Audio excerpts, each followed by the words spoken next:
Assalamualaikum warahmatullahi wabarakatuh. Salam seni budaya. Langsung aja kita akan membahas mengenai bahan, alat, dan teknik dalam berkarya seni rupa dua dimensi. Tentunya kalian tahu ya, bahwa dalam membuat sebuah karya seni rupa kita memerlukan bahan, alat, dan tentunya tahu juga tekniknya dalam mengolah bahan. Jadi unsur ketiga tersebut yaitu bahan, alat, dan teknik itu tidak dapat dipisahkan ya. Kalau kalian sudah punya bahan, sudah punya alat, namun nggak tahu tekniknya, tentunya tidak akan menghasilkan sebuah karya seni rupa yang berkualitas. Begitu juga sebaliknya ya. Kalian sudah menguasai teknik namun tidak punya alat dan bahan ya, maka tidak akan terbentuk atau terwujud sebuah karya seni rupa. Langsung aja kita bahas mengenai pengertian. Yang pertama adalah pengertian bahan ya. Bahan berkarya seni rupa adalah material habis pakai yang digunakan untuk mewujudkan karya seni rupa tersebut. Jadi bahan tersebut akan habis apabila kita gunakan. Terus selanjutnya jenis-jenis bahan.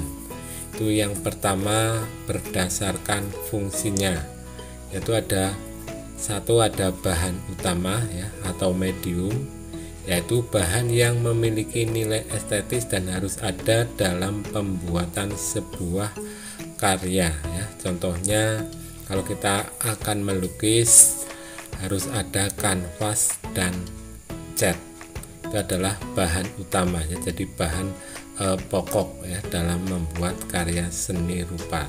Terus selanjutnya yang kedua adalah bahan penunjang. Bahan penunjang itu adalah bahan yang digunakan sebagai tambahan untuk mempermudah proses pembuatan karya seni rupa ya. Contohnya kayu dan paku. Nah, kayu dan paku misalnya dalam membuat kanvas itu digunakan sebagai frame ya, atau sebagai rangka untuk menaruh kain kanvas, sedangkan pakunya adalah untuk memaku kayu tersebut sehingga terbentuk kanvas. Begitu juga dalam menggambar ya, menggambar itu kan bahan utamanya adalah pensil atau cat, dan bahan tambahannya adalah berupa kuas ya, atau penunjangnya itu adalah kuas. Terus selanjutnya berdasarkan sumber bahan dan proses pengolahannya, itu ada bahan baku alami, itu adalah digunakan secara langsung tanpa proses pengolahan secara kimiawi ya, jadi diproses di pabrik industri tersebut. Kalau alami itu tidak melalui proses tersebut, jadi langsung bisa digunakan ya. Contohnya seperti tanah liat ya, terus kayu ya, walaupun digeraji dulu ya tetap bukan bahan baku sintetis. Nah, terus yang kedua adalah bahan baku olahan ya, atau bahan baku sintetis ya, yaitu bahan-bahan alam yang telah diolah melalui proses industri tertentu ya menjadi bahan baru yang memiliki sifat dan karakter khusus ya. Jadi bahan baku misalnya kain ya, kain itu kan berasal dari kapas, terus dari kayu diolah dulu baru bisa digunakan ya. Terus triplek ya, triplek itu kan triplek kayu itu dari kayu dulu diolah dulu dari pabrik terus menjadi triplek. Terus berdasarkan sifatnya ya, jadi sifat bahan itu ada yang keras, ada yang lunak, dan ada yang cair ya. Kalau yang keras itu maksudnya bahan memiliki sifat keras ya, seperti batu, besi. Terus bahan lunak ya, bahan lunak adalah bahan yang memiliki sifat lunak ya, seperti tanah liat, plastisin, ataupun bahan-bahan yang berasal dari kain ya. Terus selanjutnya adalah bahan cair ya. Bahan cair itu bahan yang berbahan dasar air atau minyak. Nah, terus selanjutnya alat atau perkakas itu bahasa Inggrisnya tool, itu adalah benda yang digunakan untuk mempermudah pekerjaan kita sehari-hari ya. Jadi alat itu langsung bisa digunakan ya. Jenis alat itu ada dua ya. Yang pertama itu alat utama, yaitu alat yang harus ada pada setiap pembuatan sebuah karya seni rupa ya, sesuai dengan teknik yang kita gunakan. Nah, terus selanjutnya alat bantu ya. Alat bantu yaitu alat yang diperuntukkan tidak secara khusus tapi harus ada ya, tapi harus diperlukan ya. Misalnya alat utamanya itu pensil, terus alat bantunya adalah penghapus atau orotan atau cutter ya, gunanya untuk membuat tajam pensil. Nah, terus selanjutnya kita bahas tentang teknik ya. Teknik berkarya seni rupa 2 dimensi ya. Nah, apa itu teknik?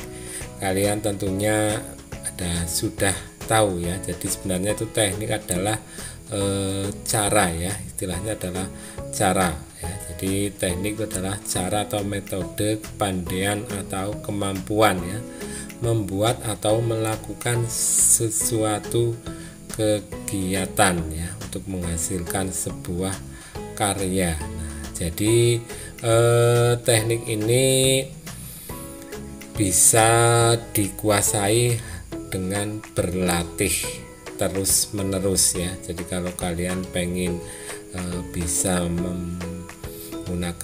memainkan gitar yang bagus, nah harus berlatih ya secara terus menerus ya. Jadi yang pertama, untuk menguasai sebuah teknik ya atau kepandaian atau kemampuan, itu adalah yang paling utama adalah latihan ya, latihan yang terus menerus ya. Selain latihan juga harus tekad ya, tekad atau kemauan yang keras ya. Kalau nggak ada dasar itu, kalian tidak akan dapat menguasai sebuah teknik ya. Selain bakat juga ya, namun bakat juga tidak terlalu menunjang ya. Yang terlalu menunjang adalah latihan. Berikut ini akan kita bahas mengenai teknik berkarya seni rupa 2 dimensi ya. Namun yang pertama adalah teknik kolase ya, yaitu teknik ya atau dalam membuat lukisan itu dibuat dari tempelan atau potongan sobekan kain atau kayu atau bahan yang kecil-kecil lainnya ya, terus ditempelkan di bidang datar ya. Nah, dengan menggunakan lem ya atau perekat, maka terbentuklah sebuah mosaik ya. Kalian coba perhatikan gambar di bawahnya. Nah, itu kolase ya, maaf ya, itu adalah contoh dari kolase. Terus selanjutnya adalah teknik mosaik ya. Nah, mosaik itu adalah menciptakan gambar dengan menyusun kepingan-kepingan kecil ya, kepingan yang berwarna dari kaca, batu atau bahan lain yang bisa digunakan untuk menjadi mosaik ya. Jadi hampir sama ya sebenarnya antara kolase dan mosaik, yaitu sama-sama menempel ya. Tapi kalau mosaik itu cenderung dari bahan-bahan yang keras ya, yang keras ya, seperti kaca, batu ya, atau misalnya potongan-potongan keramik. Nah, itu ditempel, atau potongan-potongan dari tempurung kelapa atau potongan dari telur. Nah, itu ditempel menjadi sebuah mosaik ya. Terus selanjutnya adalah teknik plakat, yaitu salah satu teknik melukis atau menggambar yang menggunakan bahan dasar cat air, cat akrilik ataupun cat minyak dengan sapuan warna cat yang tebal atau kental ya. Jadi kalau kita menggambar dengan teknik plakat itu catnya tebal sehingga menutup pori-pori yang ada di bahan tersebut, jadi tidak kelihatan transparan. Terus selanjutnya ada teknik akuarel. Nah, teknik akuarel itu adalah melukis dengan sapuan warna tipis dengan media kertas dan cat air. Nah, jadi kita melukisnya ya, atau sapuan kuasnya itu terlihat transparan. Jadi warna yang ditimpa itu masih kelihatan warnanya. Jadi kalau kita melukis dengan warna merah ditimpa warna biru akan kelihatan sehingga menjadi warna ungu. Nah, terus selanjutnya teknik dusel, yaitu menggambar dengan menggosok-gosokkan sehingga menimbulkan kesan gelap terang atau tebal tipis. Nah, ataupun alat atau bahan yang digunakan antara lain pensil, krayon, konte atau serbuk warna. Jadi bahan tersebut kita gosokkan dengan menggunakan tangan atau menggunakan kapas, atau bisa juga menggunakan kertas ya, atau juga bisa lebih miring ya dalam menggoreskan alat tersebut. Terus selanjutnya teknik pointillis, yaitu menggambar menggunakan titik-titik hingga membentuk suatu objek gelap dan terang. Jadi titik-titik itu berfungsi sebagai pembentuk suatu objek. Jadi semakin rapat titiknya maka akan kelihatan gelap, atau sebaliknya semakin renggang sehingga menjadi semakin terang. Terus selanjutnya adalah teknik siluet atau blok. Nah, yaitu teknik menutup objek gambar dengan menggunakan satu warna sehingga menimbulkan kesan blok.